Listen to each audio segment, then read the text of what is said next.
Есім Ербол, Серікбай Талғатұлы, Атырау эксперт компаниясының өкілімін. Осы жерден начальный участка. Мына 16 үйліктен 6 үйді алып, 6 үйді жасап жатыр. Қазіргі уақытта 59, общий 59 жұмысы бар. Саны. Сыртқы қасбетін жасап жатқан төбені общий ана жұмысы саны 59. Енді график работа бойынша алда жатырмын. Сіздер қай уақытта бастадыңыздар?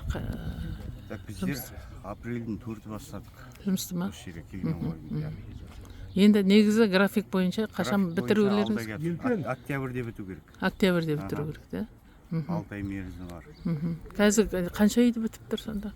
Қазір 6 үйдің 6-ауында да құрылыс жұмыстар жүріп жатыр. Төбе шатырынан. Төбе шатыры, сосын қасбеті бәрі. Иә.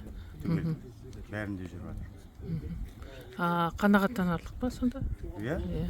Енді ана жауын шашында кетіп қалған үйлерді қалай етпексіздер? Жауын шашында кеткен Төбесіне су кетіп қалған қазір шатырын. менде 7 үйдің тізімі бар пока. 7 пәтер ме? 7 пәтердің екінші қатарда тұратындар. Енді қалай төбе шатырын жабамыз, солай шетінен бастап ремонттарын жүргізіп береміз дедік қой. Суға кеткен жерін бүткіл үйін емес енді. Суға кеткен комнатын ақтап, сырлап жұмыстарын жасап береміз. Өз күштеріңізбен ғой, да? Өз күштерімізбен. Бұл тек қана 7 үймен шектелмейтін болар, да? 7 пәтермен. 7 пәтермен. Пока менде спискісі 7 енді. Бірақ енді телефондар бәрі бар кісілердің. Енді ертең бір шетінен бастап түсеміз ғой. Сонда енді көрінеді ғой. Ол көбейе ма? Ол қай мезгілдерде кетіп қалды су? Алдында бір қатты жауын шашын болды. Сонда кетті ма? Сол уақытта кетіп қалды.